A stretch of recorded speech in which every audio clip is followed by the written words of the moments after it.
Affirm to tell the truth, the whole truth, and nothing but the truth in the course of your testimony during these proceedings. So help you God. I do.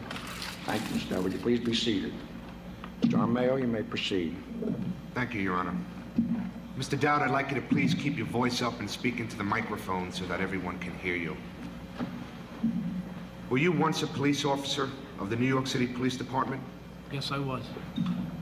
How long were you a police officer? 10 years and 5 months.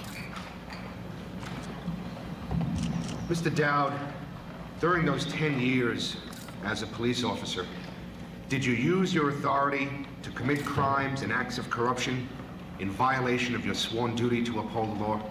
Yes, I did. While you were in uniform and on duty, did you commit thefts? Yes. Did you commit extortion? Yes. Did you engage in narcotics trafficking? Yes. Did you protect drug operations? Yes. Did you engage in personal drug use? Yes. How many crimes and acts of corruption do you estimate you committed as a New York City police officer? Hundreds.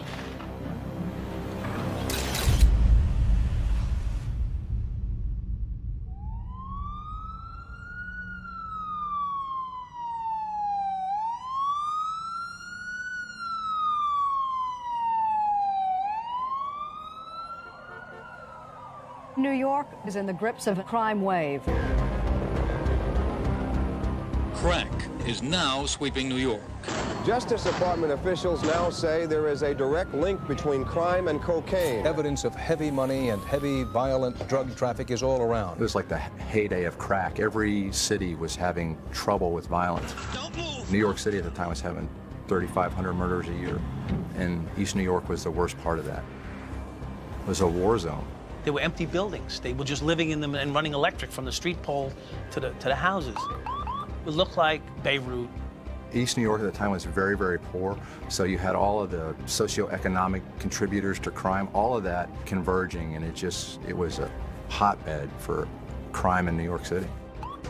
East New York, Brooklyn, 7-5 precinct. Back in the late 80s, was the deadliest precinct in the country.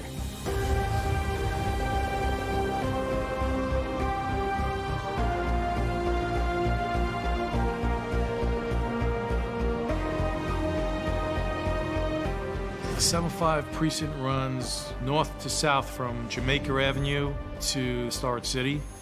Every year we led the city in homicides. We led the city in police shootings. There was a captain there who would take a Polaroid photo and say, "Give this to your wife so she'll remember who you were." It was the highest murder rate in the country in a little 5-square-mile precinct. You had the fucking gangbangers and the drug dealers, and you could be sitting in a radio car in one corner and hear shots going off 100 yards away behind you.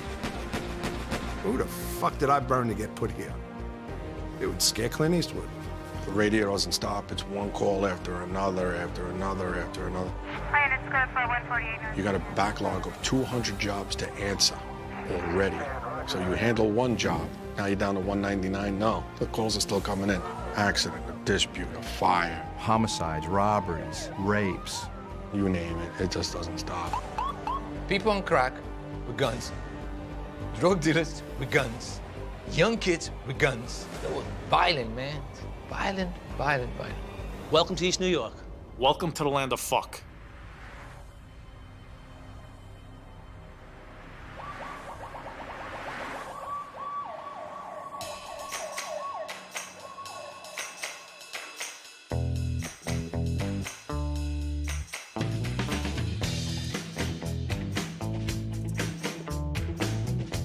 My name's Ken Urell. Grew up in Rosedale, Queens. Irish Catholic. Catholic school for 12 years. My mother worked in Manhattan as a bookkeeper, and my father was a construction worker. It wasn't a dream to become a cop. I became a cop because I really had no direction in life. It could have just as easily been a fireman. But the test that came out first was the police officer test. So that's the test I took, and I did well, and I was called right away. I was called before I was 20 years old. We got a gun and shield, and I get assigned to the 7-5 precinct, East New York.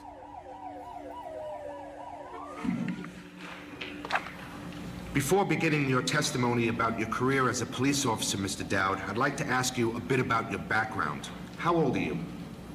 32. Are you married? Yes, I am. How long have you been married? 8 years. Do you have children? I have 2 sons. Are you from the New York area? Yes. What county are you from? Suffolk County. Will your family be listening to your testimony here today? Yes. When did you enter the police academy? January 26, 1982.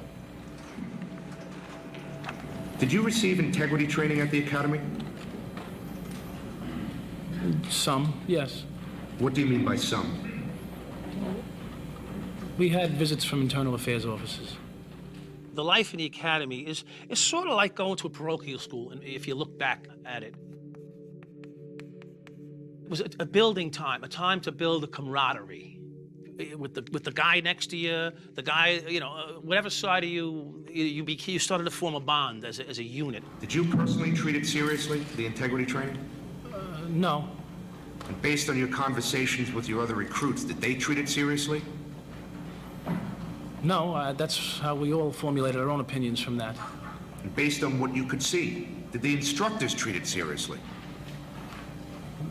Not at all. I recall having internal affairs giving a lesson to the class. And after the individual left, our academy instructor looked at us and said, now, you can go that way or you can go this way. You want to be a successful cop, you don't go that way. And this is the academy. I mean, I didn't even step on the street yet, and I'm being told, side in this direction with whatever you got to do. Cover your ass. That was the biggest thing. You cover your ass so that you don't have to deal with internal affairs. Mr. Dowd, in your experiences in your first year, did you come to learn what it meant for a police officer to be quote-unquote good? Yes. Could you tell the commissioners and the public what it means to be good in the police jargon as you know it? Well, being good is a cop that would never give up another cop. A cop that if he witnesses something go down, he's 100% behind anything a cop does, no matter what it is. We began to form a bond at that early stage. If you said blue, I said blue. You said green, it was green. I don't know, if Johnny says it's green, I saw green. You always took the side of the cop that was with you, because he was the only one that was going to back you up when you needed help. Mr. Dowd, in a precinct like the 75th precinct, did it become particularly necessary to forge bonds with other police officers there? Yes. Why was that? Survival.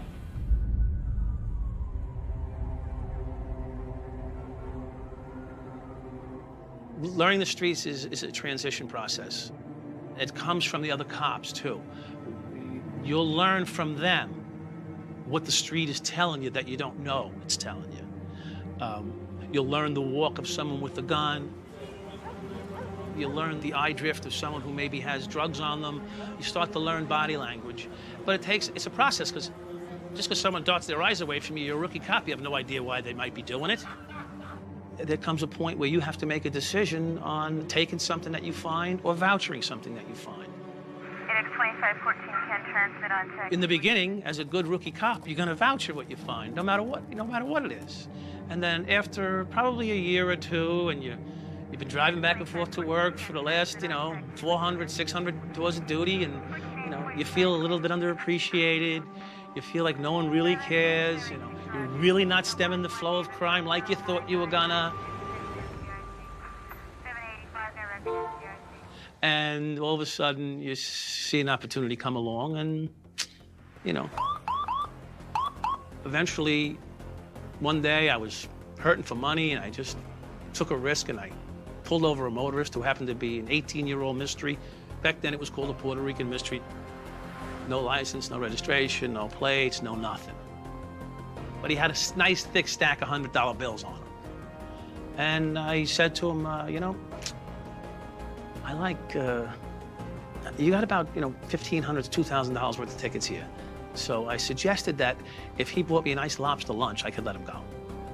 And with that, he promptly took a couple $100 out of his wallet, left it on the back seat, and pulled out of the car, and I drove away like I was gonna get arrested, and I didn't, and I won.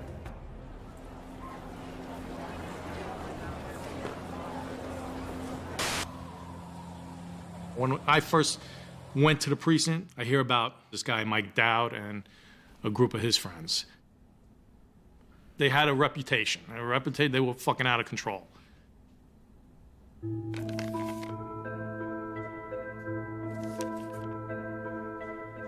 I met Mikey D, obviously, in the 7-5. Every now and then we would be paired up.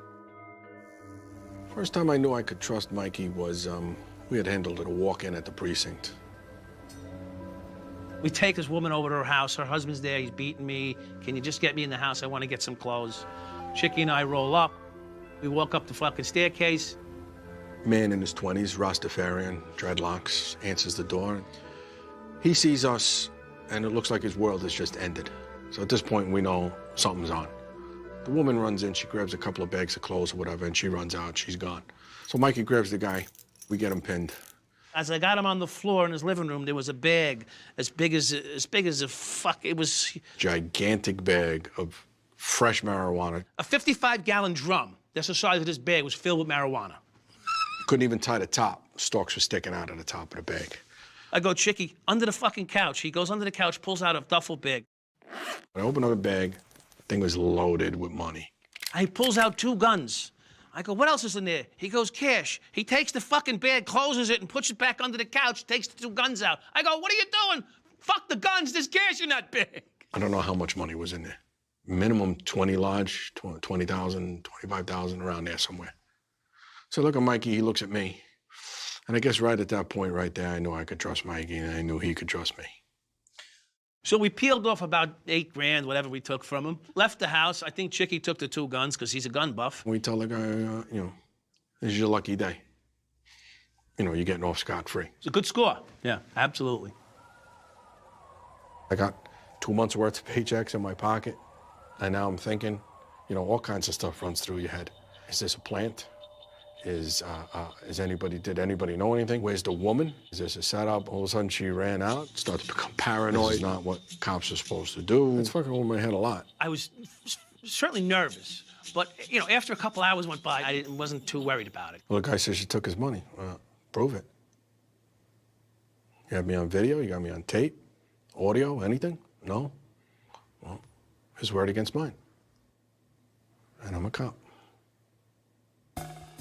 Things began to change when I started to find money and drugs at different locations. I was in control now. That gave me the real feeling of being in control. I've been throwing this shit out for years. Now all of a sudden, it's a moneymaker. I'm like, okay. A kid had done a stick-up on Fulton. He ran home, hid in his house. We knocked the door down, went inside. I knew we were in a coke house, triple beam scales everywhere. So I hacksawed this briefcase open. I stuck my hand and I ripped out this bag. A plume of fucking white powder was flying. I said, pay dirt. Bags. I'm putting bags in my coat. At the time, it was $30,000 a kilo for coke. So we know if we had a half or a 1, we're getting $20,000 at least. And I took the money and bought a condo in Myrtle Beach. I love to golf, and I know Myrtle Beach was a golfer's haven, and it's on a beach.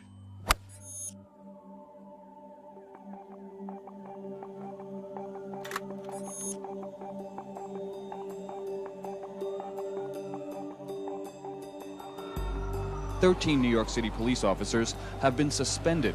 Police are accused of accepting money from drug pushers and committing burglaries. It's the worst police scandal in the city in years. Little crew of cops were raiding homes and raiding drug locations. My brother's a fireman in the 7-7 precinct. And he calls me up and he says, "What's going on in the 7-7? Cops are coming into the firehouse and they're borrowing ladders and hatchets." The cops were using the ladders to go to these locations where they knew the drugs were, and they were using the axes to break down the doors. These guys had no finesse whatsoever. These guys were absolutely berserk. 12 officers had been charged with corruption in a Brooklyn precinct dubbed the Alamo. The 7-7 scandal shook up the whole department. When that broke, there were huge rumors on how the next scandal was going to break into 7-5. So all those dirty cops started leaving the department. People doing crooked shit was afraid a new scandal was going to break out. I wound up resigning shortly afterwards because, you know, I had felt the heat was on, the pressure was on. And I figured, hey, listen, you know what? If I resign, you know, maybe I can beat this. Mike Dowd was the only one who gambled. He bet that the department didn't want another scandal. The last thing the police department wanted after the 7-7 was the 7-5 to go down in this bust situation as well. There were not any other cops like Michael Dowd. He was a criminal. Dowd was a criminal. Look up in the dictionary, I don't give a fuck, and Mikey Dowd's picture is in there. It's right there. Michael Dowd was a crook who ended up wearing a cop's uniform. I heard the rumors about Michael, you know, being dirty. A once-in-a-generation corrupt cop. It don't fucking bother me. The normal person that's doing wrong is going to have a fear of being caught. It's not Michael Dowd. Michael Dowd did not have any fear. I never had a fear about getting busted because the cops around me would never give me up.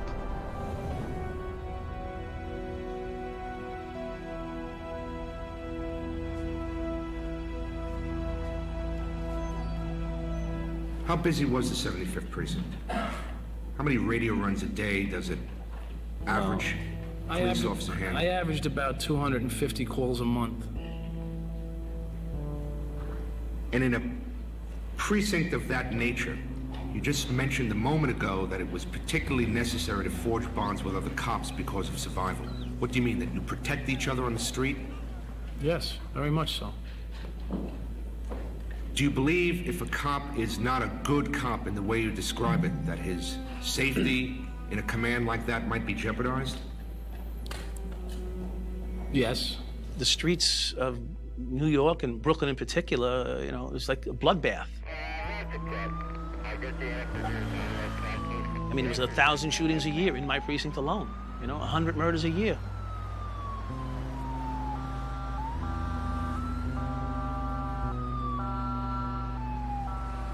You want to go home at night. So part of going home at night is the guy that's with you, you got to trust him. About 2 years working into the 7-5, I had an opening in my car. Kenny was griping that the only one left around was this Michael Dowd. He was trying to find himself a partner. I was on the no-good list, so he wouldn't work with me, because he had heard all the stories. I actually went to roll call. I said, stop putting Dowd in the car. I don't want to work with him. And it fell on deaf ears. We started working together. Before you know it, we started to get a little bit of comfortability working with one another. He would take me to Joe's Bodega for some fucking Heinekens. We make a personal connection about our wives. We got married at the same time. We're both around the same age. We had sons at the same time. There was a real personal connection there. You know, I gained his respect, and then his trust. And it came to a point, I says, why don't you make this official? And at some point he goes, you need a partner, I need a partner, you know. We're both good cops, you know, we got all this in common, let's be partners. Our future lieutenant. His friends would come over and say, you can't be with him. This guy's trouble. He was totally corrupt. They said to me, no, don't work with Dowd, you're gonna end up in trouble, give up the car if you have to. It's no joke. This is a big mistake. I could see the pain he had to endure amongst the guys that he was very close with in order to become my partner. My response was, he knows what he's doing out there. He could handle himself in the street, I don't have to worry about him, and all I do bad is drink on the job. How much trouble can I actually get into? He stood by me. Kenny's the type of guy that if he's got your back, you know you got your back. And I really, really admired it. From that moment forward, it was like a true love affair. I gave him my heart after that moment.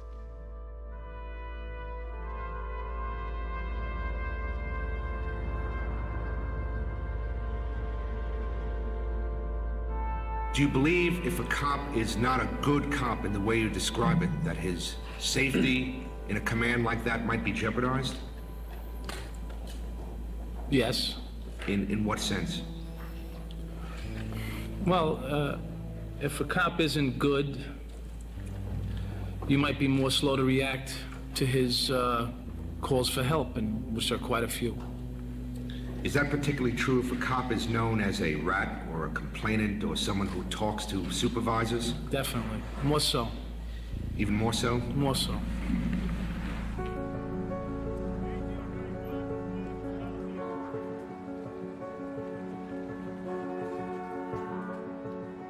I had been in the 7.5 now, I'd say, approximately a year and a half, maybe 2 years. At this point, you're learning quick, you're moving quick, your mind's adapting. You still responded as a cop, and so you saw an opportunity, you took, and made money. So Mike starts talking about money day and night. There's money all over this precinct, how much money could be grabbed and be in our pockets. These drug dealers got money. Just look at these people. They're rolling in with brand new Porsches, brand new Jaguars. He's looking for any job to come over, any situation where he could get me to cross the line. He needs my full participation in order for him to make real money. And I told him, some of the scores and how much money we made, which was, considerable amounts for a policeman who's making $36,000 a year. I probably made that in scores in the last year. Give Daddy a kiss. I'm making about 600 and change a week. I have a mortgage, I have 2 cars. My wife's not working at that time. I'm living from paycheck to paycheck. The thought of money coming in hand over fist the way he's talking is it's tempting situation, and it opens my mind, which is what he wanted to do. A few minutes ago, when you were saying how you were making money of drug dealers, you also said there were other ways to make money. Is that what you're referring to? Yes, there are other ways, like burglaries. Well, did you actually engage in burglaries? Yes. Will you tell us some of the circumstances, please? A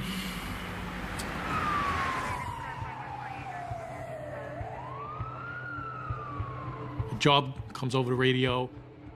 A woman's house down the block was burglarized. We get to the place, and there's this high school age girl standing outside her front door, and we start going through the whole place. Find out there's no burglars in the building.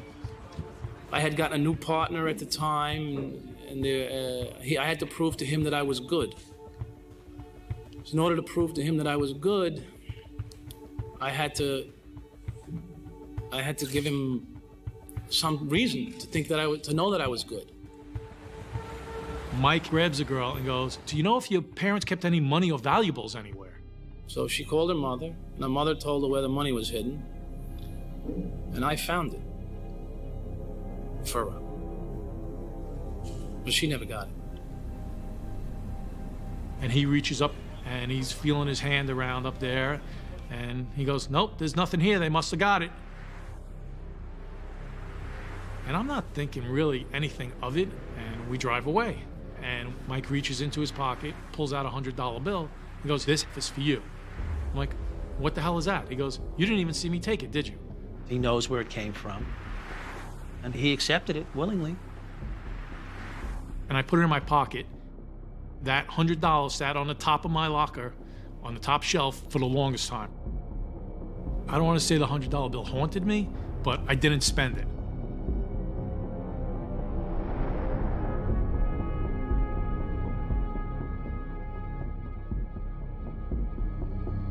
And a couple of days later, I was in court, and he's working with this female cop.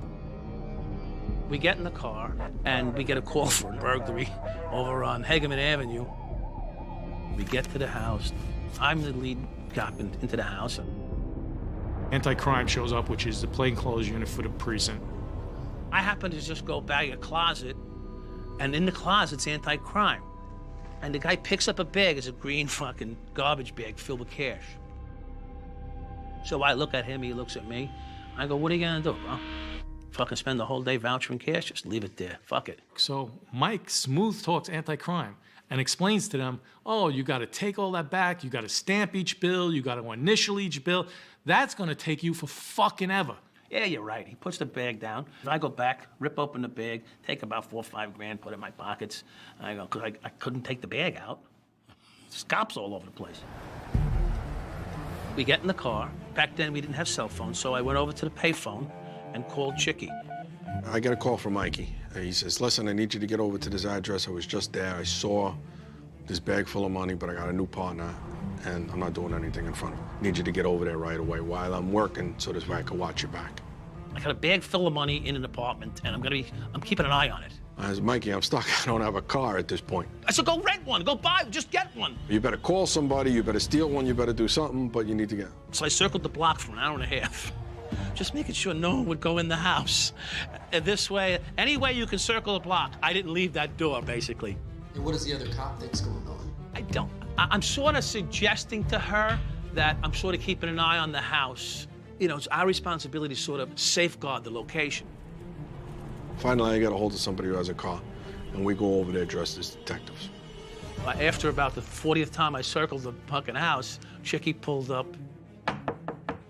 I knock on a door. I flash a shield, a phony shield, to the landlord. He looks at it. What can I do for you, officer?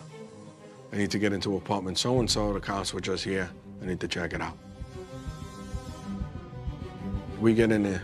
Your chest is blowing up because it's one of those things where you don't know what's going to happen next. You know what's there. You know what you're doing, all of that. But the adrenaline rush, it's nothing you ever felt.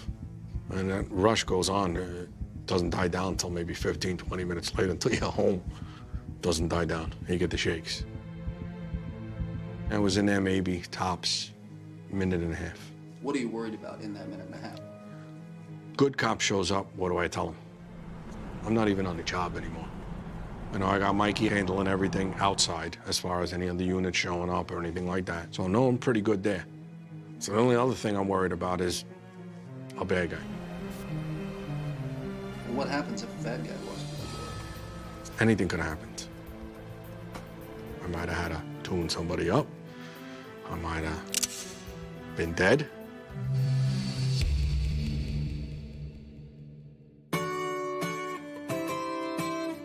We searched, and exactly where Mikey said he saw this bag of money, it was there. It's all packaged the way drug dealers package it, with the rubber band, $1,000 bundles, thousands of dollars in it. Thousands of dollars in it. The car takes off. I go, oh my God, my buddy Chicky's here. I pull him over. I go, how'd we do? He goes, oh, we got a fucking big bag full of cash, and we're going back to my buddy's house, and we're gonna count up. How much you got? I said, I don't know, 5, 6 grand. So I fucking banged out early, drove over to my friend's house, jumped in a limousine, and drove to Atlantic City counting the cash we just fucking pulled off on his job. And we go to Atlantic City, and we turn all of these 10s, 5s, and 20s into $100 bills.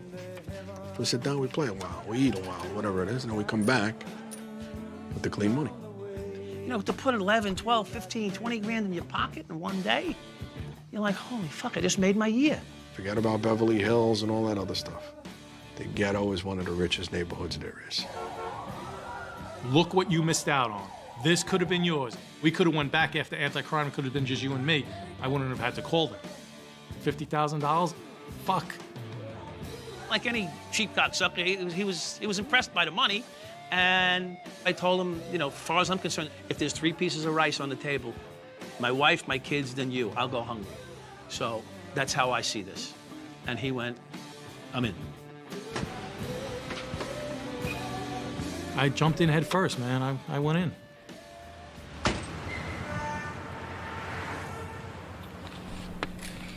Mr. Dowd, you said that you and your partner had agreed that you were going to graduate into more serious crimes at this point in your career. Did you accomplish that objective? Eventually? Yes. How did you accomplish that objective? Well, what had happened was, you know, through we had a very strong relationship with a local drug dealer. His name was Mr. Perez. I'm driving up Van Sicklen, and on my right-hand side, I see this very attractive Hispanic woman, very slender, red pump heels on, long black flowing hair, standing next to a shiny, beautiful red Corvette. Immediately, I was of course, drawn to the scene. You got a beautiful woman standing next to a beautiful car. I mean, how perfect could it get? I had my Corvette parked outside, which was my showroom car. My wife was there cleaning the car, and police car stopped right in front of my shop. This dark-skinned Dominican guy that looked like a string bean with long braided hair that came down to the middle of his back come up to the patrol car and say, "Hey, officer, what can I do for you?" I went, I said, "Hey, my name is Baron." He's like, "I don't give a fuck who you are." He kept looking at my wife. He goes, "What's up with this girl here?" He goes to me, "What girl?" I says, "This beautiful girl standing here. She's beautiful." He said, "That's my wife." So, in total disbelief, I said, "Get the fuck out of here. That's not your wife." My man, it's taken. That's my wife. And I said, "Holy fuck, I can't believe that would be... Wow, you must be something." And I think he used that as an excuse to come in too. You know, to get close to me. Baron Perez was the owner of a stereo installation shop. Auto Sound City. In the front, it had a little store where they sell all the equipment, and in the back was the shop where you do all the repairs and installation. Drug dealers are the ones with money. They want 18 speakers and stereos and all types of stuff. The more they can put in the car, the better. So it's obvious that he has connections to drug dealers. I know his clients are drug dealers. He knows that I know his clients are drug dealers. He knows that I know he's a player.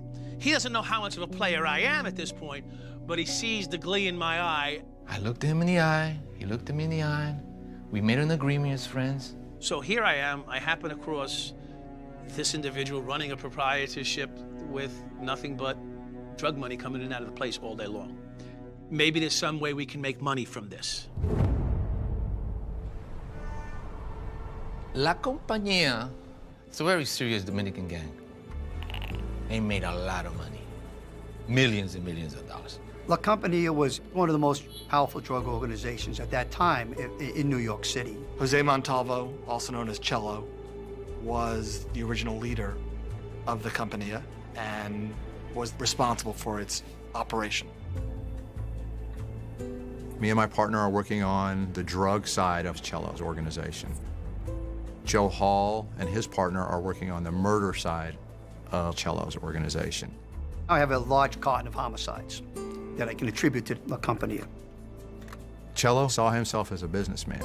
The company was set up very much like a business. They had supervisors, they had workers, they had runners. Runners would take the drugs from the Heights over to East New York, put it in a stash house. Then they had the manufacturing part, where they had the heat sale jumbo 20s for distribution. Their shifts matched the police shift, so if a shift for a police officer was 8 to 4, then his shift at his spot was 8 to 4. For Cello, it meant when his vulnerability was highest, the police presence was lowest in the precinct. The only aspect of it that made it a little different than a business is if in a business, if you mess up, you get a reprimand. In his business, if you mess up, you got killed. Cello was not intimidating to look at, but he has his darkness, you know. He was a brutal guy. He didn't think about it to have somebody killed. And he killed a lot of people. The company was very violent. I mean, there were murders of people who were trying to rob them for the money that was at the spot. There were murders of people who were in the company who they perceived as a threat. There were murders of rivals. They brought people specifically from the Dominican Republic to work in New York whose only job was to kill people they saw as a threat. Just by the murders alone, we knew we were up against a really tough crew, really tough crew. The time is now approximately 1840 hours. We are conducting this video surveillance for the Brooklyn North Narcotics Area Office. My investigation, the La Compañía investigation, was 2 locations in East New York, Pine and Pitkin and Norwood and Fulton. Early on in the investigation, we received information about Cello, that he was going to be at Norwood and Fulton Street. I had borrowed a very nondescript surveillance van. And we were right in front of the Pachado restaurant, where we knew the members of the organization would hang out, the bosses would hang out. Tom and I are in the van, and we're comfortable, we're having our coffee, and then slowly we start to see people show up. So Tom, being a DEA agent, he starts taking the shots. And we're pretty excited because we know that everybody's showing up. It's part of Cello's crew. And we said, well, we'll be able to identify who this person is. this person is, because at that point we had cooperators that would point to us, this is so-and-so, this is so-and-so. So we're saying, this is great.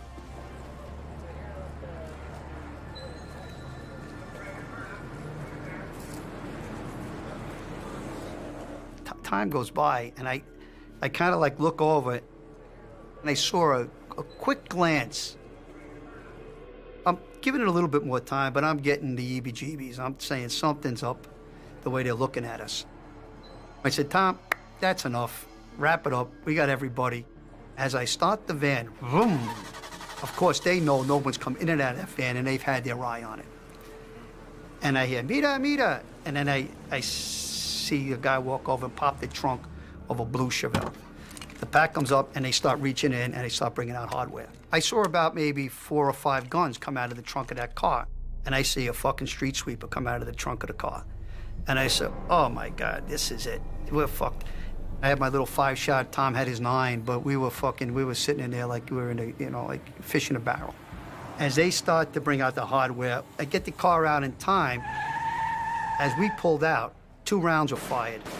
So now I'm really flying out of there. And I'm looking at the rearview mirror, of course, and I see the 2 headlights, and then they start flying towards us. So now I go, fuck. They are absolutely in pursuit. I put over the radio, 7-5 squad, we got shots fired, Central. We're being pursued by 2 vehicles at Logan and Fulton. Central calls back, and she said, give me a description of the car you're chasing. I said, negative. I said, they're chasing us. I go down Atlantic Avenue, I go west, I jump over the sidewalk. There's a sidewalk divider there. I jump over the sidewalk. They do the same. They jump over the sidewalk with their sedans, and I start to head towards the 7-5 precinct, to the fort. I think we went down Essex Street or Linwood Street, and they stopped their pursuit.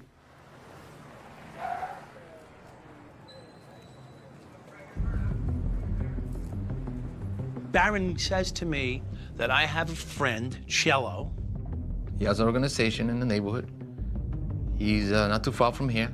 And he wants to know if you can give me some information about narcotics, if they're gonna bust, if they're not gonna bust. I tell Kenny that we gotta deal with this guy. What Mike came up with was $8,000 a week, and we will offer our services to this Dominican drug gang.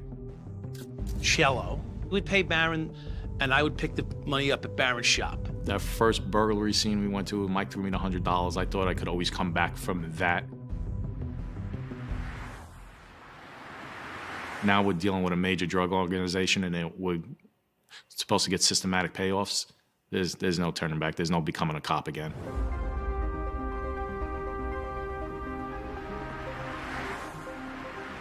Kenny and I pick up our money that Cello had dropped off.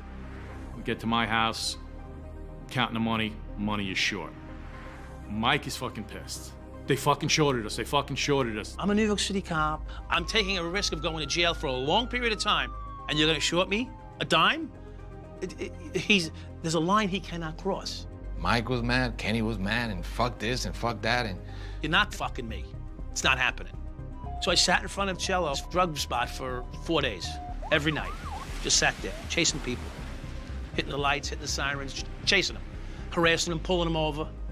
He fucking sends a message over to Barron, tell that cop I'm putting a contract on him, I'm gonna have him whacked. Went to work the next day, happened to go down Fulton, right in front of Hale, and here comes his Porsche, pulling away. I had never seen this guy in person, but I knew it was his car. I pulled him over, license, registration. Of course, he doesn't know who the fuck I am because he never saw me. He, complies with my orders, pulls out his license, registration, insurance card. I take it, throw it back in his fucking car, and I go, "You gonna have me killed?" And he looks at me, and he doesn't know what the fuck to do. I'm standing there, I'm in his face. "You gonna have me killed? Why don't we do this? You get out of your fucking car, and I'll be a real man. You get out of your fucking car right now, and we'll do a 20 fucking pace walk-off, and we'll see who wins. Let's do it right now. You fucking owe me money, and you fucking put a hit on me, you motherfucker?" No. Call it off right now. I never said anything about the money to him. You call it off right now. or you see how this is for real. Like, this is for fucking real. You can't just tell you're putting a hit on a fucking cop and me not fucking come find you. I did. Day one, I found you.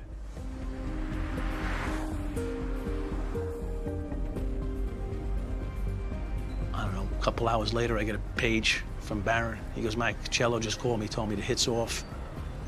And boy, I got something for you. Walked into Barron's office at Auto Sound City, he handed me $700. Mike is furious. He doesn't want to have nothing to do with these guys no more. Barron is a businessman. So he says to me, I got another guy who I think can use our help now.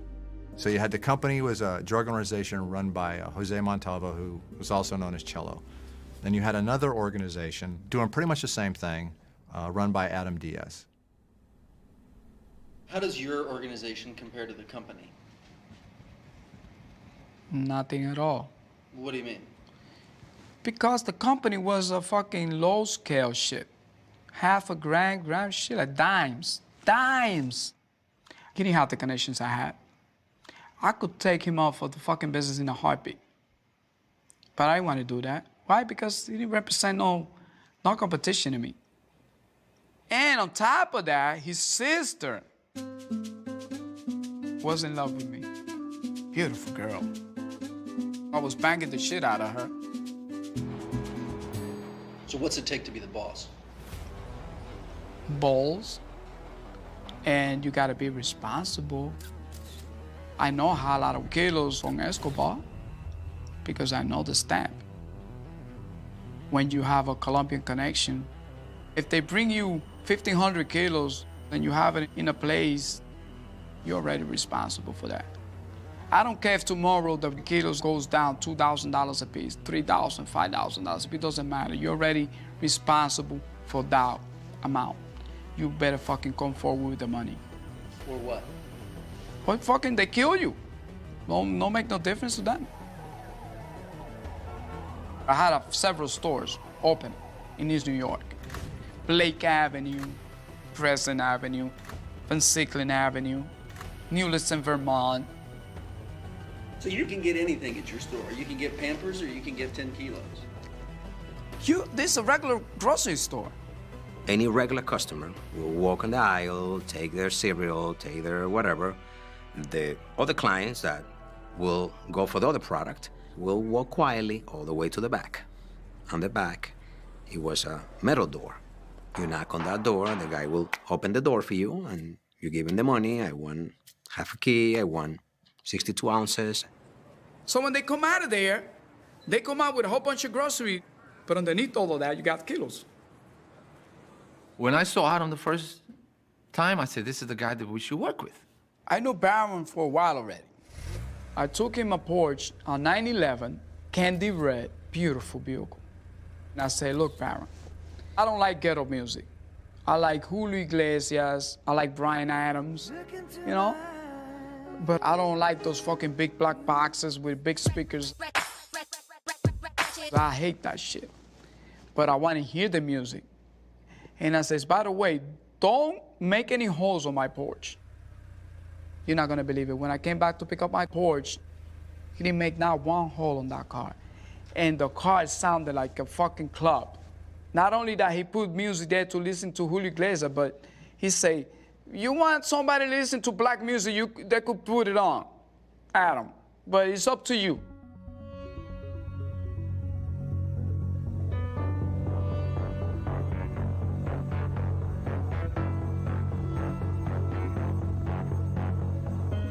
I had 3 fucking machines counting money, and it's still not enough time.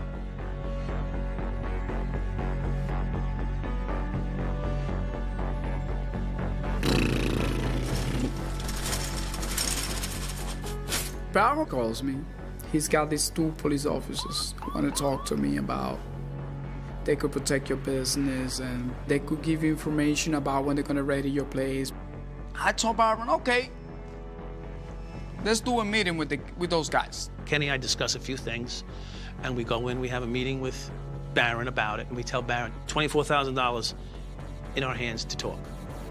Fucking Mike was a fucking brain. He said, I think it was $25,000 down payment, so he could trust me. I said, no problem. We go in the back room. Baron makes a couple of quick introductions. The first time I saw Kenny, I knew he didn't have that gangster shit in him. He had the cop look where you say, fuck, he's a cop. Mike didn't. From day one, Mike didn't have that cop look. Mike was like me.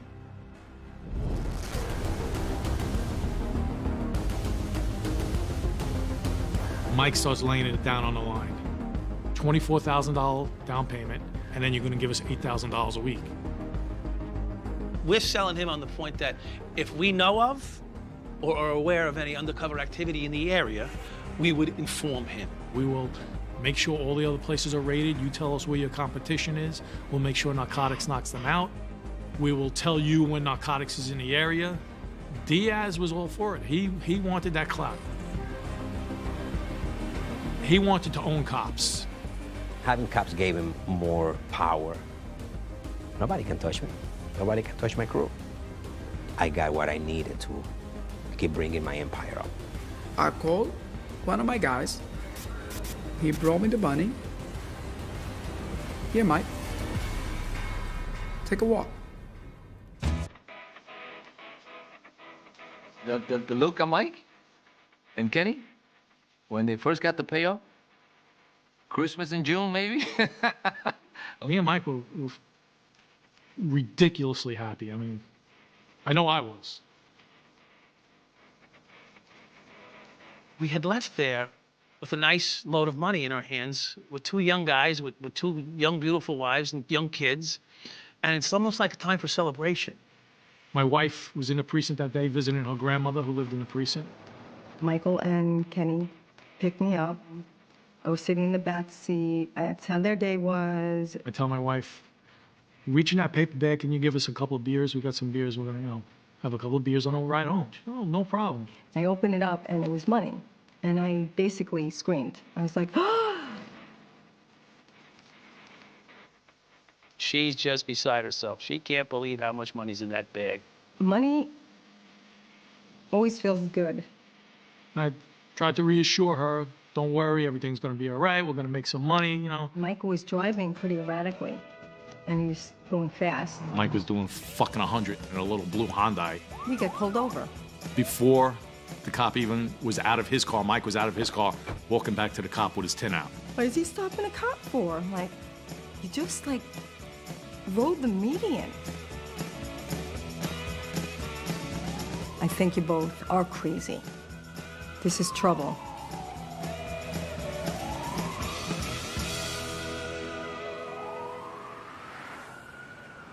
Adam would do his business, i.e. sell his dozens of kilos of cocaine in a day.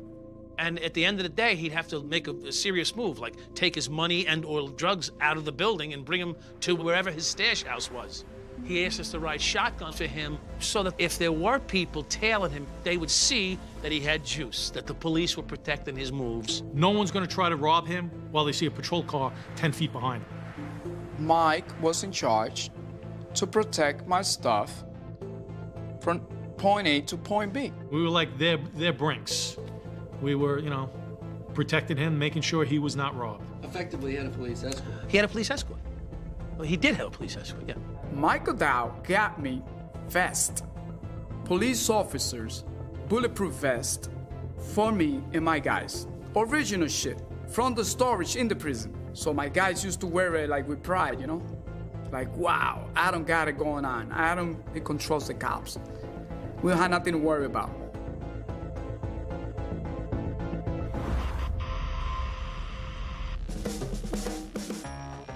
There was guys that were competition to me. I'll give you an example, the guy in front of me. They call him Dominica. Short guy, fat. He think he's a gangster. He's a fucking pussy. And he started giving me a hard time, stealing my customers. Because he happened to be in front of my store, I can kill him. His wife knew me, his mother knew me, everybody knew me. If he's dead the next day, what the fuck is gonna happen to me? The feds coming after me. Can't touch the guy. say, fuck, what am I gonna do? I say, Mike, I need this guy out of the way, please. So what did Mike did? He parked the fucking police officer car right in his corner. No customers will fucking go into his spot. I say, wow, Mike, you're the man.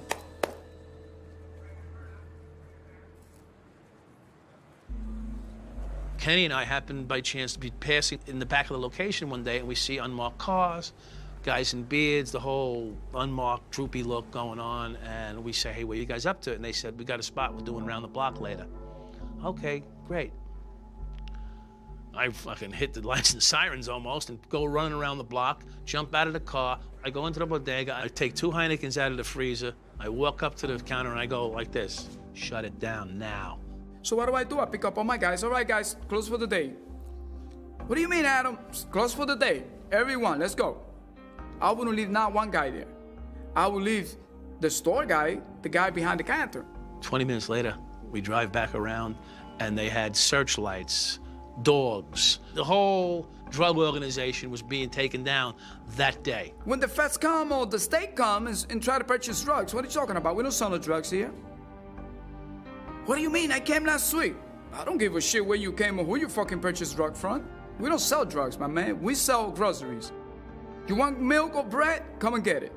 The DEA was a little bit upset, and Brooklyn North Narcotics, they worked in the Joint Task Force, was upset because they didn't find a gram of salt in the building, never mind a kilo of cocaine that they were looking for.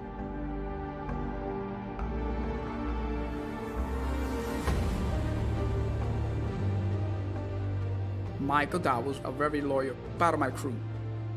Between me and him was like more like a brotherhood thing going on. Like, I could talk to him like I'm talking to one of my first cousins. Baron would call us on a Tuesday and say, your money's here, and it went like clockwork. I'm stunned at the shit I'm getting involved in. It's surreal to me. I'm like almost outside my body. A month ago, 2 months ago, I was a regular cop, and now I'm a criminal.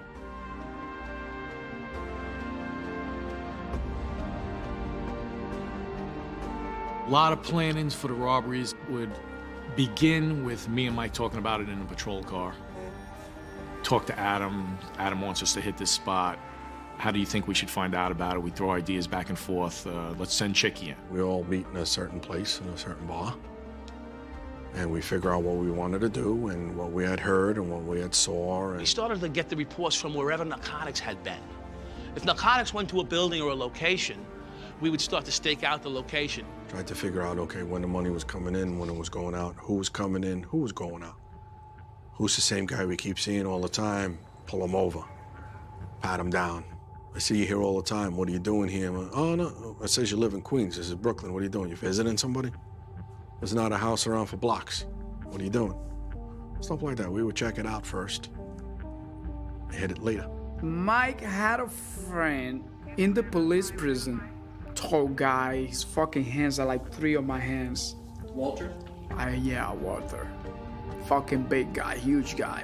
Motherfucker's big. Walter's a madman. Just straight up adrenaline.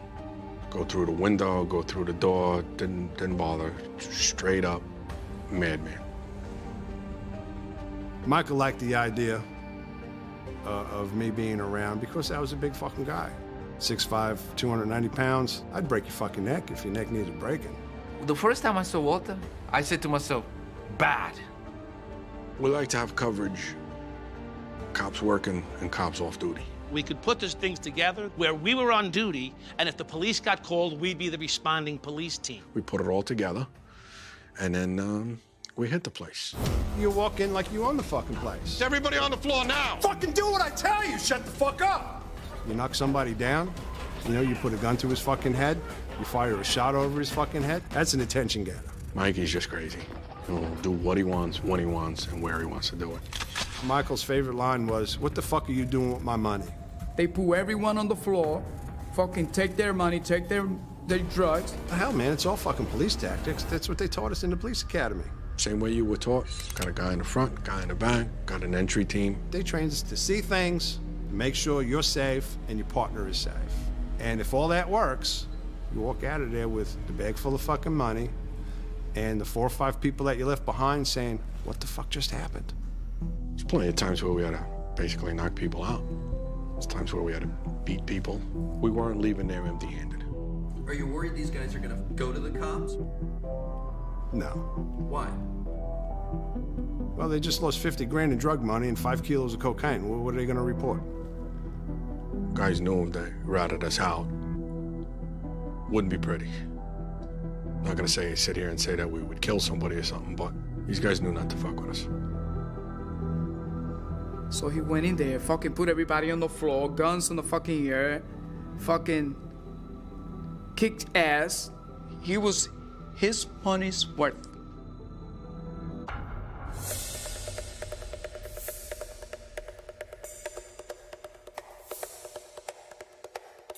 This guy named Franklin, fucking dope head fucking asshole.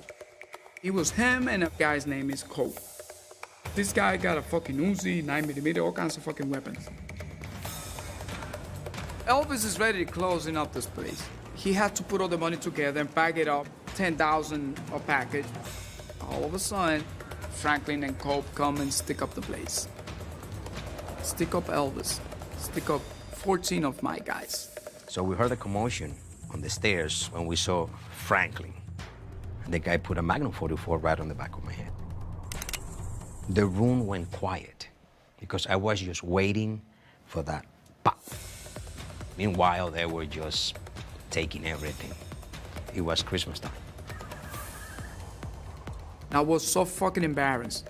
How the fuck I had people with guns and everything, and these guys made it through. Went all the way upstairs to the 3rd floor. Franklin is a fucking guy who has a drug habit, who don't fucking see no danger. He don't give a shit. He goes to talk to the guy who's backing up my door in front of the building, and he grabs the guy in the door and say, open the fucking door. I'm going upstairs. The guy opens the fucking door. You open the fucking door, everybody else is in danger. See, that's the difference between a real gangster and a fucking pussy guy. I would never open that door. Kill me. I will not open that door. What did they take? Wow. Got to be $700,000 something. I'm not worried about that money. That ain't shit to me. My problem is they making my spot hot because they started shooting to the air, so the cops came. I told Mike and Kenny, I have a lot of money for you to find this motherfucker and just fucking put him in the car and call me. I'll take care of the rest. Me and Mike, we're off. We're gone. We're out looking for Franklin. Now we got to get our product back. That's our product. This guy was pissing off our boss as far as we were concerned. Within like 6 or 7 days, Kenny and I found him, pulled him over. So Mike says he finds Franklin. Yeah, he did. So how do you handle that? What do you do? He's not around anymore. I'm not saying I killed him. He's not around anymore. What happens to Coke?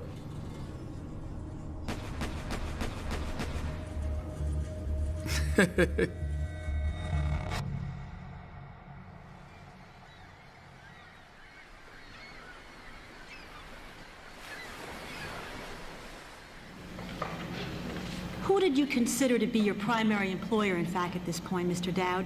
The department who gave you your shield, or the drug traffickers who were willing to pay you because of it?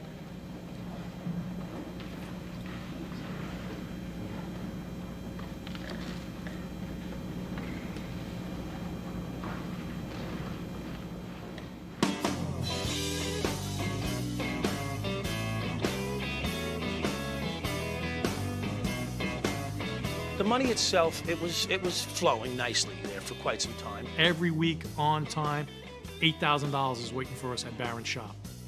So we planned trips around Atlantic City, stopped there with a limousine, and picked it up on the way. Me, my wife, Mike, and his wife Bonnie, Chicken, his wife. We were counting money in the back seat. The girls were all excited. So it really made you feel like, you know, you're there, you've arrived. My lifestyle was pretty good. Trips, jewelry, vacations. Life was good. We were rolling. How important was that New York City paycheck to you at this time? Well, I used to forget to pick it up. Paycheck goes into the bank. Your paycheck pays all your regular utility bills, your mortgage, anything like that. And I had a loan on my Lincoln. There was no reason not to have payments because I had cash to spend on everything else. A vacation, furniture, appliances, you pay for in cash. Kenny and Michael's experiences just brought them closer and closer together. Thought of him as my brother, my best friend. Like many good partnerships, you have to have a yin and a yang. You can't have two exact same personalities. You always let someone take the lead. He let me, and he did the paperwork. He's rock solid with the numbers. Kenny writes down every lottery number. Every Sunday, he writes down the lottery numbers. Does he play the lottery? No. No. I have notebooks. He kept things straight, because Mike was in so many different directions. At this point, I had been drinking quite a bit. They were like brothers.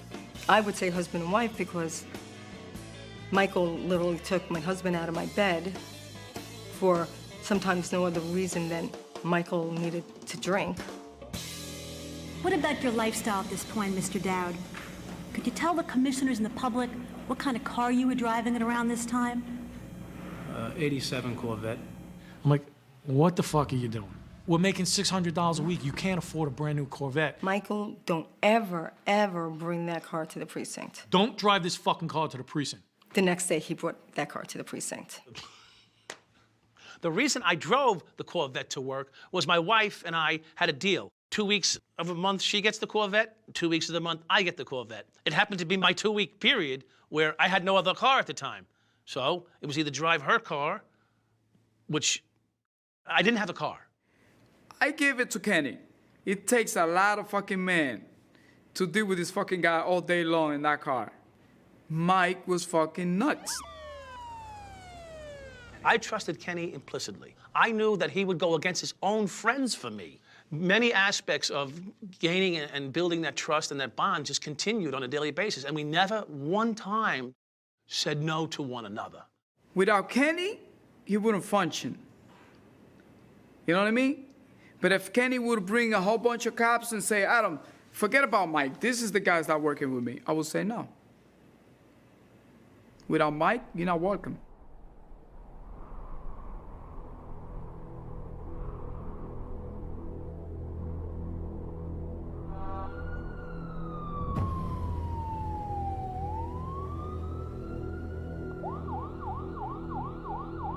We were the best backup team in the precinct. If shit went down and you saw Kenny and me pull up, your life came back into your hands. The blood started to flow back through your body again because they knew they were safe. One thing we did was always looked out for the other cops around us. So one night, Kenny and I were doing a 4 to 12. Some cops had a major armed robbery situation go down. Kenny and I showed up. We shanghaied the perp, put him in the car. We're like a block and a half from the precinct to drop off the prisoner at the precinct. In that time, call comes over the radio. And we hear 1013 shots fired. A live call come over the air.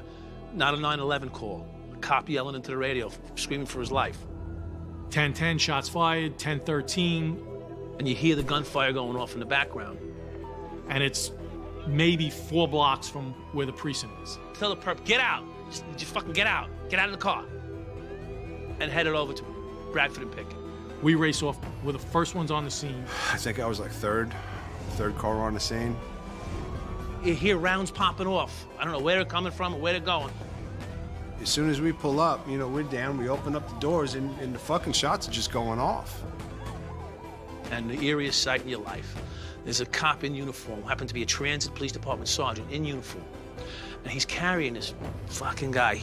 Guy was huge. He's carrying him in his arms like this, walking down the street. We still smell the fucking gunpowder.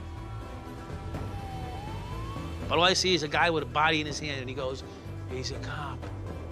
So, you know, we don't wait for ambulances when the police get shot. Fuck that. Throw him in the back of our patrol car. Guy's legs are sticking out of the car. He was a big guy. And Mike takes off, and I get on the radio telling Central that we're transporting a cop shot to Brookdale Hospital. To get this guy from Pickett Avenue to Brookdale Hospital was maybe 5-6 minutes. Pitkin to Penn to Linden to Brookdale. I'm on my way. I'm fucking flying now. Lights, no sirens. And I'm trying to close the door. Have them stand by, shot in the head. He's got a fucking hole in the middle of his head.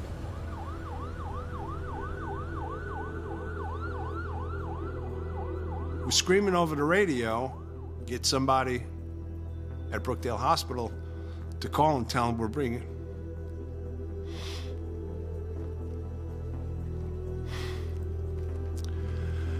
in a wounded cop.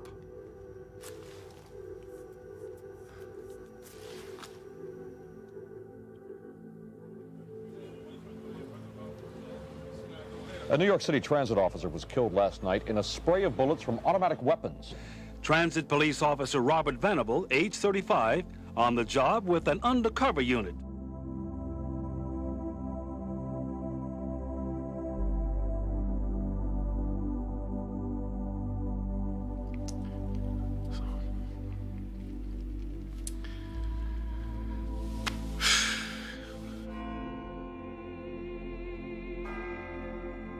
I was hit with a lot of guilt after Officer Venable was killed.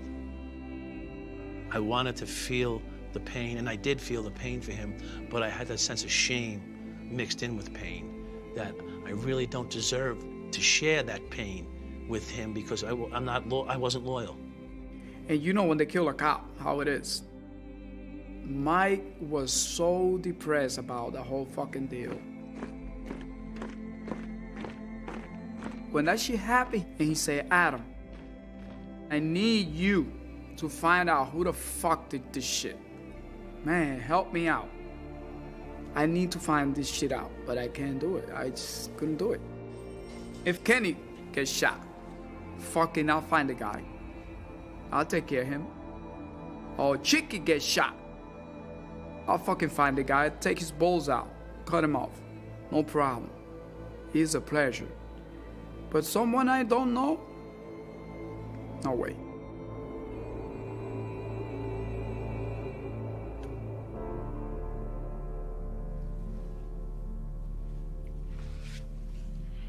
You get worked up telling these stories, you know?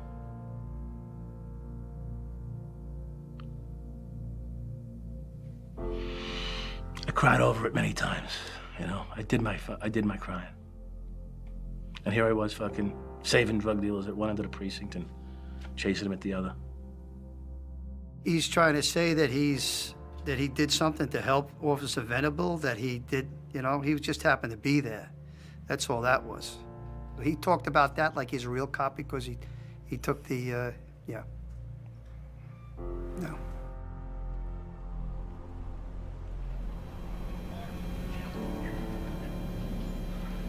So, Mr. Dowd, let me ask the question another way. Did you consider yourself to be a New York City cop or a drug trafficker?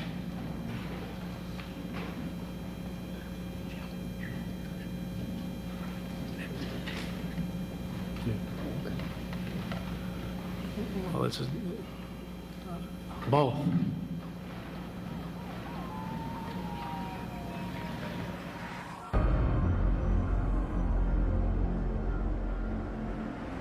We have this informant in talking to us. He's giving us really good information. I said, just, you know, no lies, and tell us everything. And he said, you don't want to know everything. And I said, what do you mean? Like, you know, of course I want to hear everything. And he said, no, you don't want to hear everything, Joe, because I'm talking about Boys in Blue. And you hear that a lot when you're working drug cases. Oh, they got cops working for them. And a lot of times it's just pure nonsense. It's the leadership of the organization spreading rumors that we got cops working for them. It keeps everybody worried that if they cooperate, they'll find out about it. I had no reason to think that the information wasn't good because he's been good to this point. Why, you know, why start lying about something like this? And he says, oh no, he's got a cop working for him. And he says, it's Mike the cop, and he drives a red Corvette. I felt like, fuck, you know, here, you know, it's a, you know, the job was great to me. I love the job. You know, you hate to hear these kind of things. So we call internal affairs and say, hey, Mike the cop drives a red Corvette. And they go, okay, we've got it. I have these cases from the 7-5 that the commanding officer has made me combine into one investigation. And it involves Dowd and his crew. So I went to the 75th precinct to obtain documents, parked my car in the rear yard, and as I was beginning to walk in, Police Officer Dowd is walking out the back door. I look him square as I'm walking by him, and the feeling that I get is perp. But the guy's in uniform, he's a cop. I'm having a problem reconciling this. The feeling that I get is perp.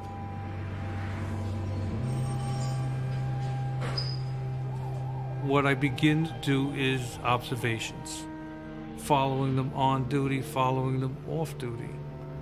And it's a very precarious thing to do. Remember, they're cops.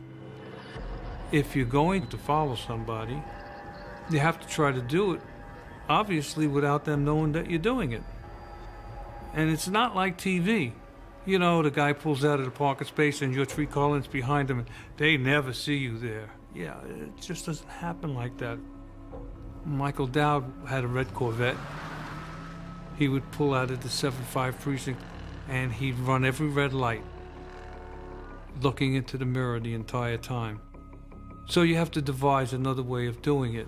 You don't start out at the precinct, you may start out on the conduit. So he's gonna run all his lights and see nobody. And then you're gonna pick him up on the Bell Parkway or the Southern State. Catching a cop by another cop is heartbreaking. If you're a cop and you took that oath, it means everything to you that you represent and that you're correct. When you take this job, you raise your hand. You take an oath, you say, I will give my life to save complete strangers. And to Michael Dowd, that meant nothing. It wasn't like you were hurting people, quote unquote. You're hurting a fucking scumbag drug dealer. Do you know what kind of pain and suffering that money caused on the streets? Do you know how many people's lives were ruined by the drugs that money bought? In New York, drugs were blamed in last week's slaying of a New York City patrolman. Bodies of a mother and her 2 children were found wrapped in sheets and The blankets. victims were tied up and either shot to death or strangled. Drugs may have been involved in yesterday's massacre of 10 people in a Brooklyn home. This was East New York, Crown Heights, Bedford-Stuyvesant, all low-income areas. People that were suffering enough for a whole lot of reasons. They depend upon us to keep it safe for them to just do the common everyday thing. Now, I have cops making it possible for this poison to get onto the streets, to destroy people's lives, to destroy entire neighborhoods. How corrupt was the 7-5? Top of the line. All the way to the fucking captain. I used to carry a radio so I could listen to who was doing what. Aside from Dowd, Urel, and Yurku, there wound up being, honest to God, 25, 30 people. Michael Dowd is definitely the brains of the operation.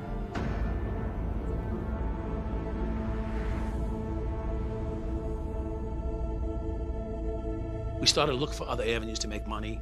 We decided to distribute cocaine out on Long Island.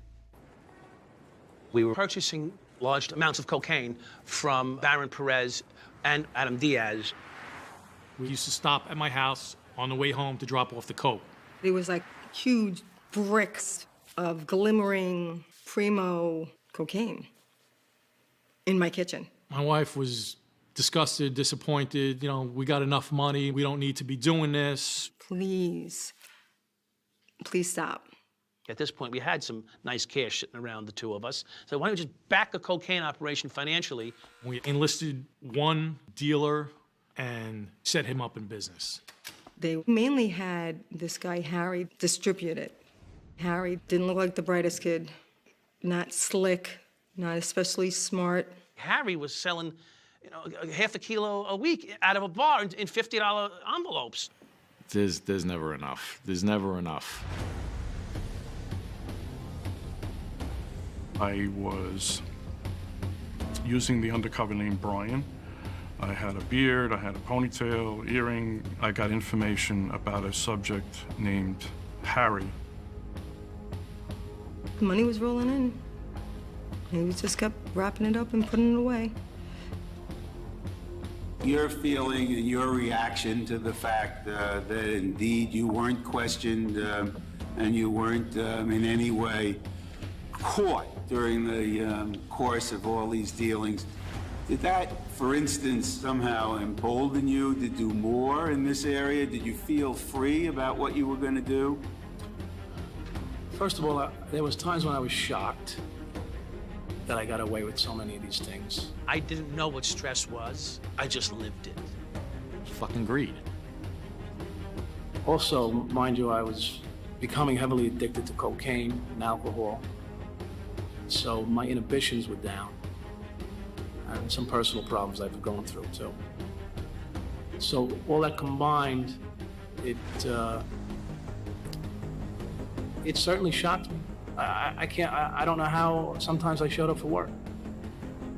I wasn't scared of the money coming in, but the drugs in the car, we're gonna get fucking arrested. I don't know how Kenny honestly felt about me doing it. He's becoming wired, he's becoming paranoid. I don't think it bothered him so much.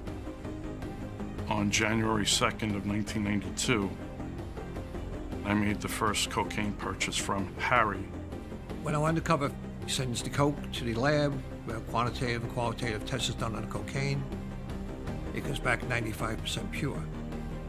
Somebody who's been pure coke in Suffolk County. Based on your personal knowledge, why weren't other police officers in your command turning you in? Because I'm still a cop. Cops don't turn in other cops. He's doing coke as fast as he could get it from Diaz is as fast as he's doing. He's probably doing more than he's selling. Even when the person they're depending on for survival is doing lines of coke in the RMP, is drinking daily to the state that, as you said, you're sometimes a fall-down drunk, even then, they remain silent? Cops don't want to be labeled as rats. Cops depend on one another to survive out there. Kenny talked to me one time and said, Adam, Mike is crazy. He's going crazy. He's sniffing. I said, what? I know he do his little fucking blow sometimes in a while, but... Fuck everything, fuck them, fuck this. I'm gonna do what I want. And that's how he lived and worked in the 7-5. You felt like you were God. Say, no, he's fucked up. He's fucked up. He's a dope head. Invincible. So it's like, fuck, how do I stop this guy? He never acted afraid. He never showed himself to be afraid. I consider myself both a cop and a gangster. That's why I knew he was no good.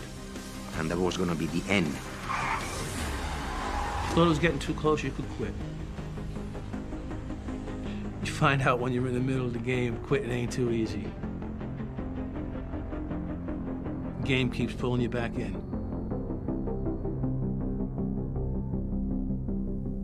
And then you start to wonder, maybe I will get pinched.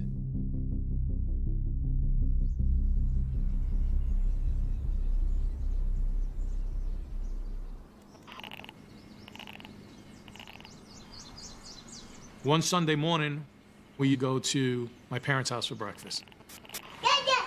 Pack up the kids in my car. Say hi. My wife gets in the car. I start driving down my block to the corner.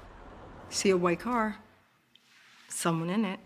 Sitting there on the corner on a Sunday morning is that typical undercover cop car. I'm like, did you see that? And I'm watching my rearview mirror the whole way. They pull out from the curb and start following behind me. But I'm not worried. No coke in my house. I'm like, Ken, they don't need to have a scale and cocaine in the house to bust you for dealing drugs. It was like 7:30, 8 o'clock in the evening. I had seen a couple of cars following me. I knew something wasn't right. Harry owes me cash. I go out during the night, pick up my money, park in the driveway. I go in the side door. He's dripping wet. I mean, dripping. We're talking May. It wasn't that hot, and it's night. It's 10 o'clock at night. Dripping wet, and I'm like, something's not fucking right. I drove up to the precinct. I walked up the precinct steps. I felt the tension all around me. The desk officer pointed, the captain over there wants to talk to you. I turned around. A man walked in with the lieutenant's badge and said, Internal Affairs, we want you to take you for a department audit drug test. Within 2 minutes, Suffolk County Narcotics slams the front door. Guys, don't do it. Get down, get down. Vest, helmet, shield, rushing down the hallway. I'm like, fuck. They throw me up against the wall, they pull my gun out, spread my legs, cuff me up. As I walked down the stairs to change in the locker room, I realized there's a bunch of, like, plainclothes police officers around me, following me, like blanketing me. So I take my fucking pants off, hang them in my locker, and I go put my civilian clothes on, and I got fucking coke in my pocket. So I'm like, okay, let's put on my pants with the cocaine in it. There's a guy sitting over here I never saw in my life, walks up and says, Suffolk County Police Department, you're under arrest for narcotics conspiracy. They search my pockets, they pull out the bag of cocaine I tried to unload. The next picture that you see is a daisy chain of cops is being let out of a precinct in Suffolk County, and they're New York City cops. There's a police story being told here in New York this week. The NYPD is under the gun again. Cops dealing drugs, stealing money and guns, shaking down shopkeepers. 6 New York City police officers charged with conspiring to sell cocaine. It has become an all too familiar sight in New York. Cops arrested on corruption-related charges. And a new breed of corrupt cop. None was more notorious than Officer Michael Dowd. He was dirty up to his eyeballs. The story of cops and robbers. See if you can tell one from the other. I was driving into work, and I heard on the radio that New York City police officers had been arrested in Suffolk County. I felt like, fuck, Suffolk County got them? Suffolk County got them. I wasn't scared. It was almost like a sense of relief hit me. I was like, thank God it's over. Thank you for saving my fucking life.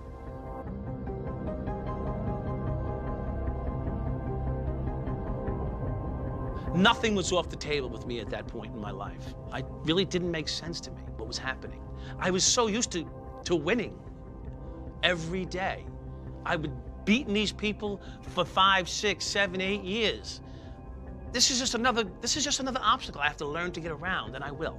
In my mind, I was going to get around this. Here we are out on bail. It's about a month after our arrest, mid-June sometime, facing 25 to life for drug trafficking charges. It was in my insistence that we try to develop a plan on how to minimize the damage at this point. There's a Colombian living in my house in Brentwood. He said, leave the fucking country. You're doing 25 to life in the state if they fucking hammer you. You're done. You're done. He knows I'm in a spot. Comes to me and says, are you interested in doing a hit at this woman's house on Avon Street in Queens? There's a drug lord whose wife is holding on to a large sum of cash and cocaine that they owe this Colombian that's staying in my home. So the plan is to grab this guy's wife, kidnap her, grab any money and drugs in the house, turn her over to the Colombians for execution. What's in it for me? He said, there's several $100,000 in cash and at least 10 kilos. He has this whole plan to flee bail with a kidnapping and murder scheme. I said, Kenny, this is my plan. Are you in or you out? He pounds his hand and goes, we need to do this thing. He says, I'm in. Well, that's all I wanted to hear. I mean, my life was in turmoil. I don't give a fuck. It's me and Kenny back together again.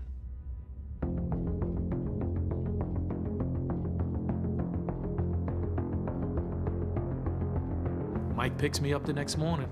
We went off to Avon Street. They're driving our way there. As we approach, Kenny, you got the scanner? Let's see if the scanner works, see what's going on in the scanner. We turn on the local scanner to listen to the local precinct. The scanner's not on a minute, and you hear suspicious car on Avon Street. There's no way of hiding that. Mike picked that up.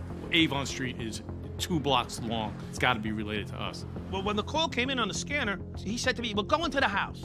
I said, whoa, why would we go to the house? The block is staked out. Mike, I came all the way this far, we're going to the fucking house. I said, you go to the house, I ain't going there. So rather than stop at Avon Street, I jumped back onto the Grand Central Parkway and headed home. We get the fuck out of there. As I'm driving, I see cars just converging from everywhere, sort of closing in on the location behind us. We get all the way back to my house. He decides to go home and said, all right, man, I'm gonna call you later. And I noticed 4, 5, 6 more 10 different vehicles following me. I'm finding cars, undercover cops, every fucking where. And I'm not believing it.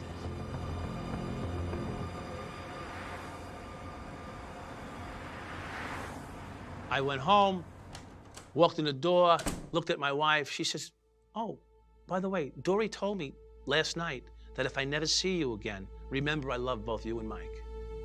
I said, she said that to you? You didn't tell me this last night? She goes, well, I didn't think it was important.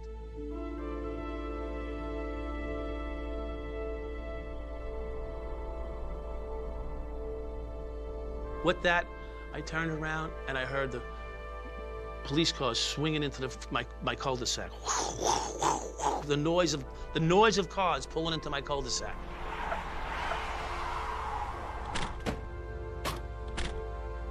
When they walked in my door, I knew it was Kenny.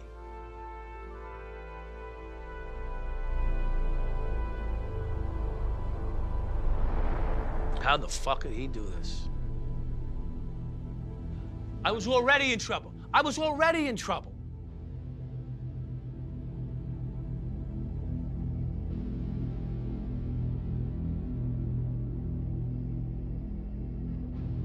We decided to approach the person who appeared to be, from our information and from the Suffolk County case, the less culpable of the 2 individuals.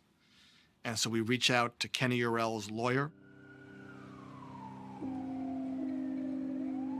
Kenny's attorney brings him in. I ask him his full name, what's his wife's full name. I get all the background information, and it sort of sets him at ease because now he's in a routine of answering questions. Then I throw out the name Baron Perez. And he looks at me, gets a shocked look on his face. They did not know at that time that there's an ongoing federal criminal investigation that goes back years. They had been taping Auto Sound City, Barron, Michael Dowd, drug transactions that Michael Dowd bodyguarded for the drug dealers. They had informants inside, the whole thing. They even had me on tape.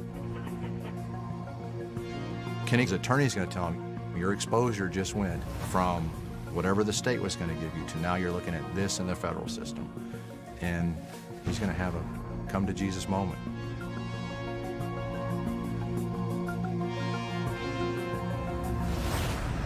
There's a Colombian living in my house. So the plan is to grab this guy's wife. I said, Kenny, this is my plan. Are you in or you out? You've literally lost your mind. We're not fucking doing that. Kenny spoke to Marty, our lawyer. I go to my lawyer, I let him know what's going on. He goes, you can't allow something like that to happen. Kenny, it's Rico. You're looking at 25 years. You're going down. You have to give him up. You have to. That was, clear that I need to start working with the DEA, and I decide to cooperate with the feds.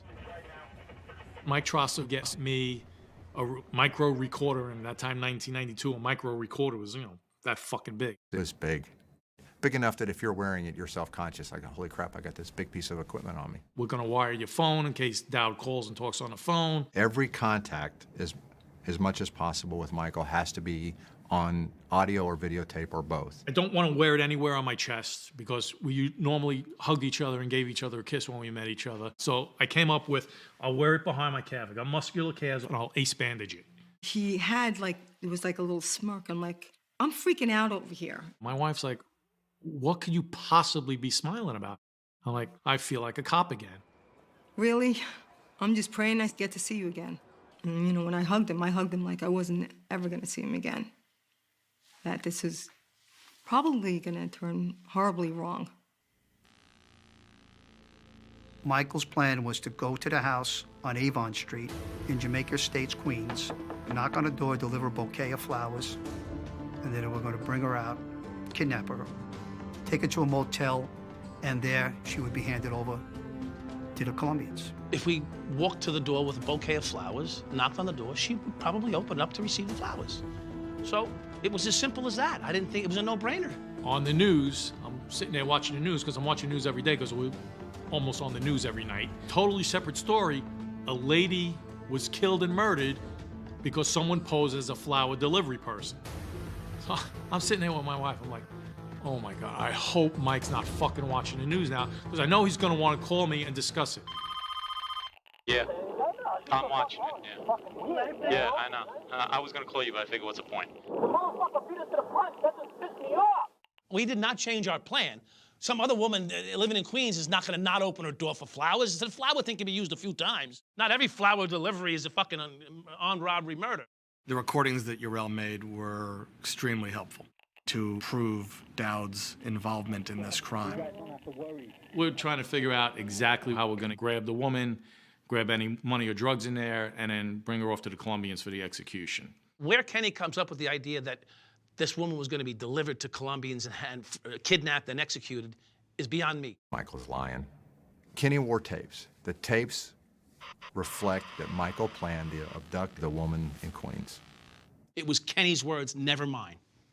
Go to the tapes. Listen to the tape. Listen to me now.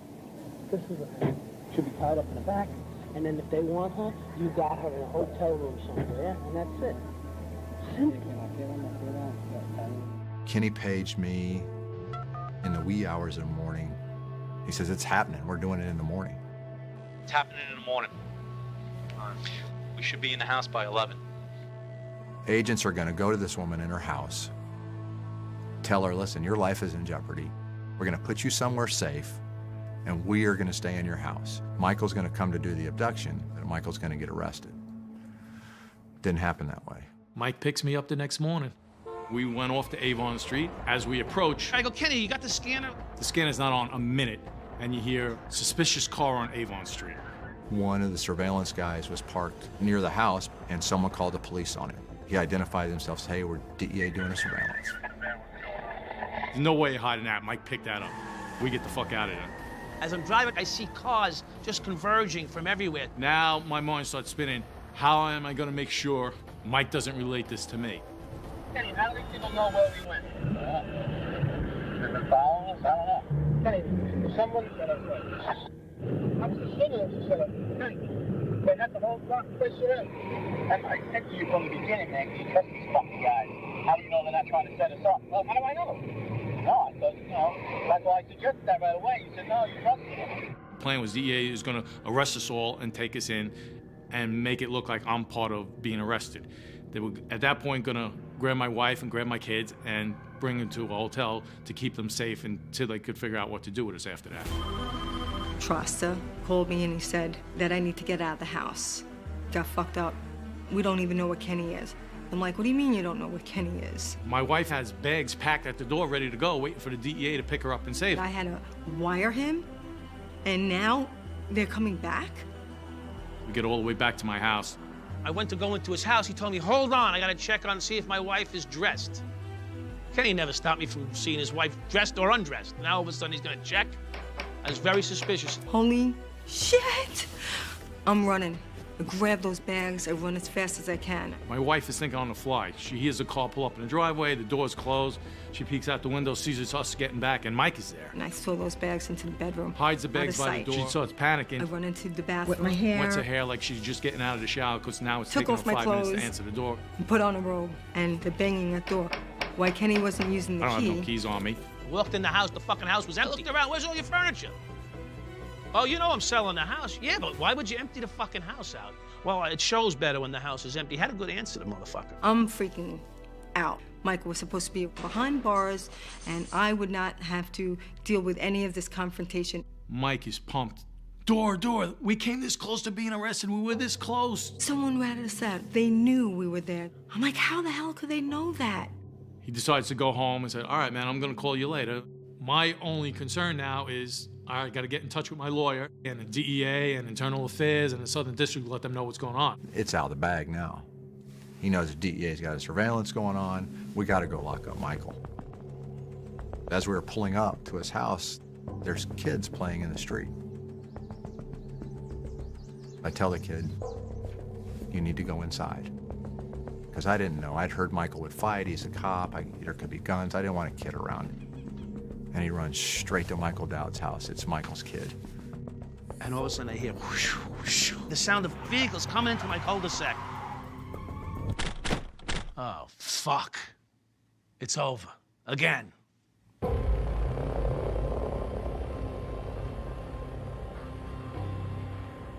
How the fuck did he do this? I didn't consider myself being a rat because a rat, to me, was a rat gets caught doing something, and then in order to get himself out of trouble, you tell on someone else. I was already willing to accept my sentence. Why would Kenny do this to me? Why would he put a wire on? Why would he fuck me like this? You want to say, yeah, I ratted on you about a murder and kidnapping scheme? Okay, I'm a rat. In my eyes, I saved a woman's life.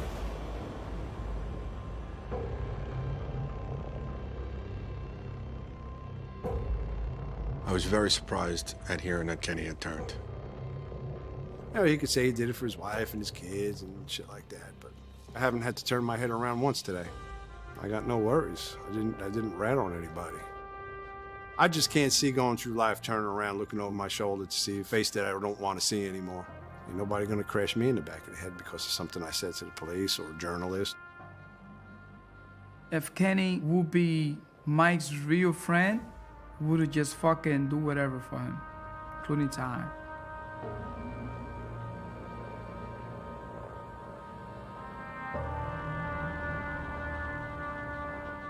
If I could relive that first moment where he threw me that $100 in a car, as a 52-year-old man, there was a fourth option to the three options I saw. The fourth option was go to an outside agency, not go to Internal Affairs and cut my own throat, not accept the money and go along with him and not ignore it and be just as guilty. The fourth option, which I never saw as a kid, was go to an outside agency. I regret I ever met Mike. It felt as though I was cheated on by my wife when Kenny turned on me.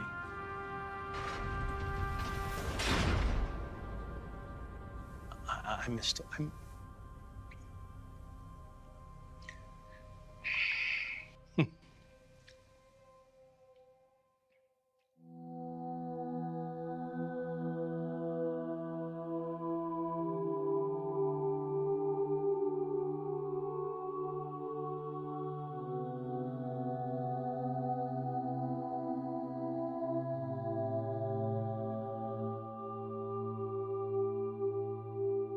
Commission investigation has established that the New York City Police Department's anti-corruption apparatus is primarily a reactive rather than proactive and relies almost exclusively on complaints to gauge the extent of corruption in the department and in the city and to initiate corruption allegations.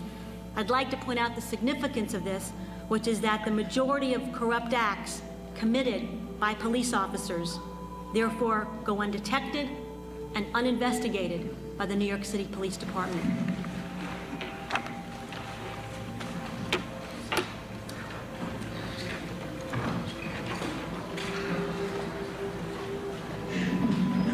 Thank you, Mr. Dowd.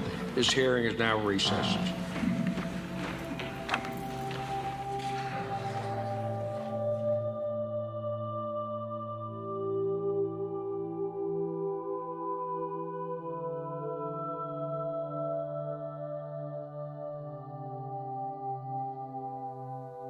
I always wanted to be a good cop. I didn't come on the police department to be a bad cop.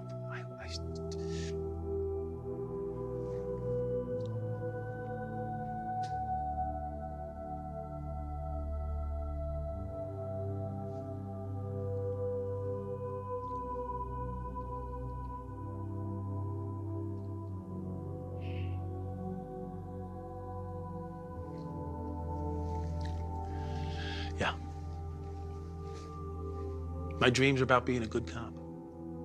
Sad, though. Never happened.